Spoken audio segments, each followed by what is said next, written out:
Mejor. Hi everybody.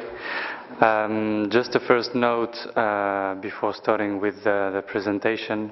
When I was writing down some notes, I looked again at the title of the seminar and I saw Muslims of Europe. So I will rather talk about European Muslims than Muslims of Europe, because Muslims of Europe actually reminds me more of my parents' generation than mine. Meaning that we are talking here about young people, young Muslims. So we are talking about people who were born and or raised in Europe. So regardless of being citizens or not, they are Europeans. On the other hand, these young people we are talking about, to them, I think being Muslim is part of other belongings that compose their own identity. So you can be French, fan of the FC Barcelona, you can like chocolate and plus be Muslim. So in that sense, I will come back to that point in my conclusion. That said, what I will try to do is to have as a starting point the spectacular attacks and beheading made by ISIS and other violent groups since the last year. And I will focus on the UK and on France in order to compare reactions and to try from there to draw some lessons and maybe to feed the debate we have today.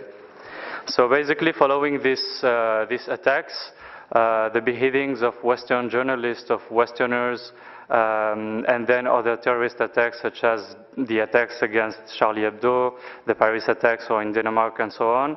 We have heard many comments and questions such as we do not hear European Muslims condemning the attacks, or why don't European Muslims take the streets to condemn the attacks?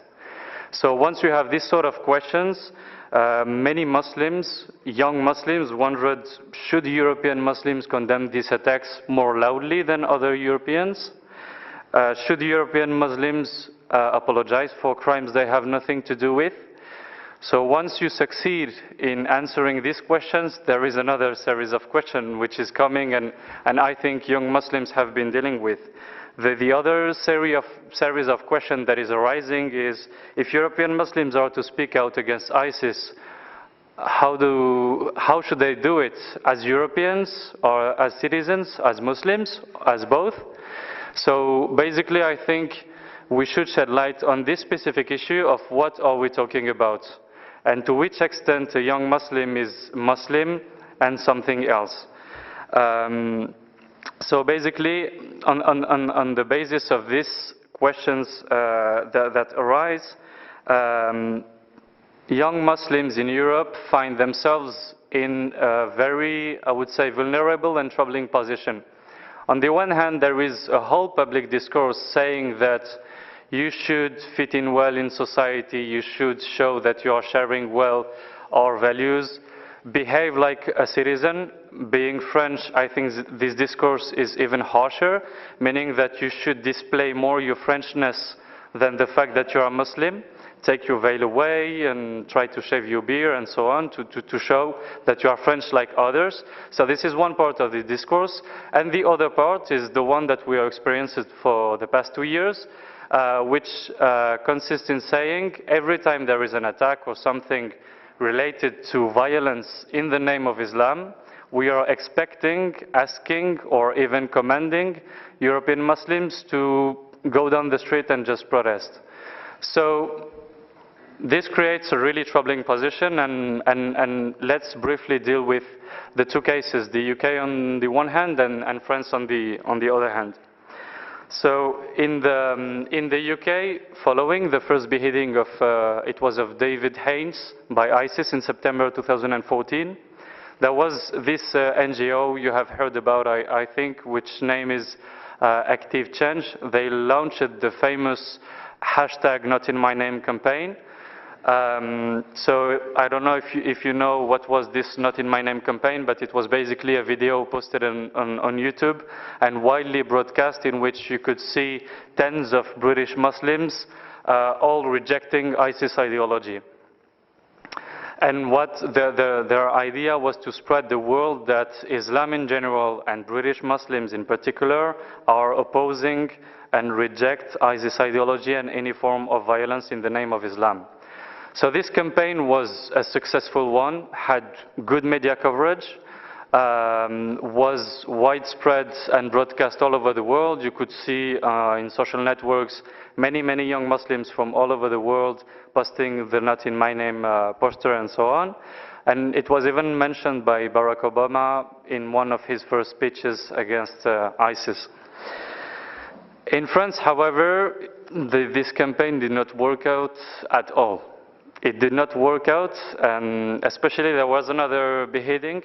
It was the one of Hervé Gourdel in October 2014 in Algeria. So it was only 2-3 weeks after some reports from the French press saying, wow, British Muslims are launching a fantastic campaign. In France, it sounds like nothing is happening, or we don't want to hear them. So in France, the reaction just following the beheading was a call coming from the political elite, opinion leaders, a call on Muslims to take the streets and to express their opposition to ISIS and to violence. And there was even a poll launched by Le Figaro, the French newspaper, asking their readers. The question was if there had been sufficient condemnation by French Muslims of the assassination of Hervé Gourdel. I will put it in another way. So France, a secular state where more and more laws have been passed to sort of dissimulate your Muslimness, the laws on the ban on the veil at schools in 2004, the ban on the niqab, and all these controversial debates on the halal food and so on. So in this secular state where there is this discourse on being less Islamically visible and displaying your Frenchness, you have a call coming from the political elite asking French citizens to protest against ISIS, but not as citizens, as Muslims. So I let you imagine how troubling is to find yourself into such a position actually. So the reaction from the young French Muslims was both refusal and rejection. There was a refusal as citizens in the sense that they consider themselves as citizens. They are still struggling to be recognized as such. And what they have been doing was underlining the confusion I have said. On the one hand, be more French and less Muslim, and once there is an attack, you should show that, to show that you are a good citizen, actually, you have to show that you are a good Muslim, when they are actually starting from the opposite point. I am a good citizen, I have been affected by violence, so no need for me to show that, plus I am Muslim and Islam is condemning violence and so on. So apart from the refusal, there was a rejection for many reasons, and I will point out only some of them. So the rejection was mainly coming from the fact that young French Muslims consider unfair, intolerable to have to apologize for crimes they have nothing to do with. And in that sense, this call coming from the top was interpreted as part of the strategy, the double standard strategy, according to which anytime you have a murder or a terrorist attack perpetrated by a non-Muslim, the media coverage and the political coverage is about dealing with unstable individuals, psychological background, and so on and so forth. While anytime this has to do with authors or an ideology that has to do with Islam, the whole Muslim community, even in Europe, even in France and other countries, is sort of taken hostage and should apologize to show that they are normal like other citizens. So, as I said, rejection was mainly coming for another reason. The call to protest was coming from the top, which means that the way it was worded and formulated by the political elite was to say, please take the streets to prove that you are sort of innocent, that you have nothing to do with that.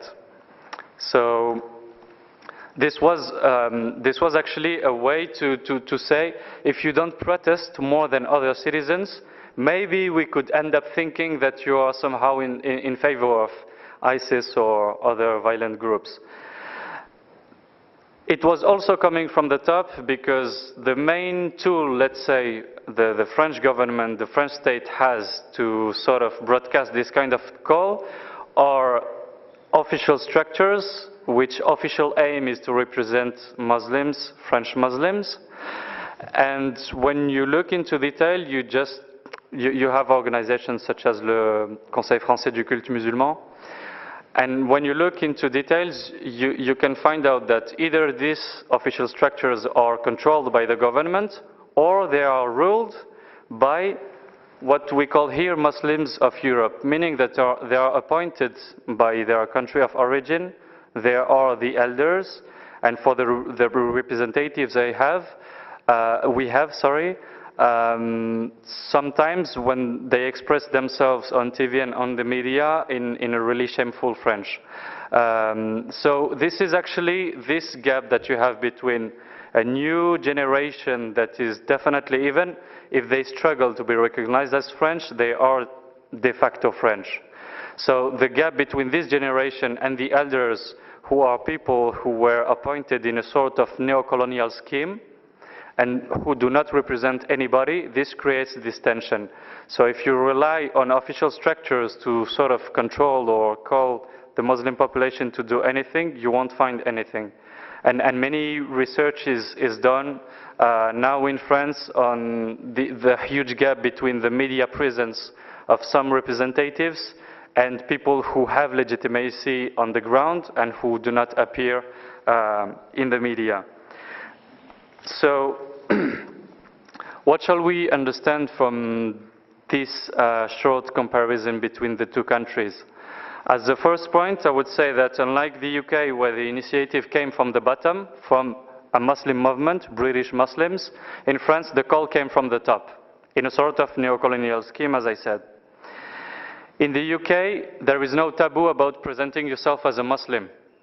Communities are recognized as such, which is not that recognized, let's say, in France. One should forget about his belongings in order to be a citizen, to abide by the so-called republicanism, laicity, and so on and so forth. So the interesting point here, and this will be my conclusion, is that we have on the one hand the Not in My Name campaign that exclusively in their discourse relied on rejecting ISIS from an Islamic perspective. Their whole campaign was about saying ISIS is un-Islamic, and they were expressing themselves as Muslims, while the No campaign in France has been done on the name of the citizenship these French young people are claiming, actually. So my last point will be that taking from all of this and this tension that we are creating actually around young Muslims by asking them to be citizen on the one hand and expecting them to speak out as Muslims, I would say that given the extreme diversity that we have behind this concept of Muslims of Europe or even young European Muslims, we should multiply our approaches when it comes to deal with this new generation. Because what we are now calling Muslim ranges from people who practice their religion every day to people who are called Muslims only because their name is Rashid or Zainab, including people who fast for traditional reasons and not for spiritual reasons. So I think if we do not multiply these approaches, we will overemphasize their Muslim dimension, and we will end up labeling a whole population as Muslims exactly in the same way that we have labeled their parents as Arabs, Pakistanis, or Turks, or whatever. And this is what Rashid Benzine was saying in the previous session. This change in the language from talking about migrants or Arabs to today Muslims was brought actually by xenophobic and Islamophobic groups. You can read the Islamization myth written by Raphaël Laugier, which perfectly argues and demonstrates this point. So I think taking this into account, maybe a good starting point would be to de-Islamize our view of what young European Muslims are. Thank you.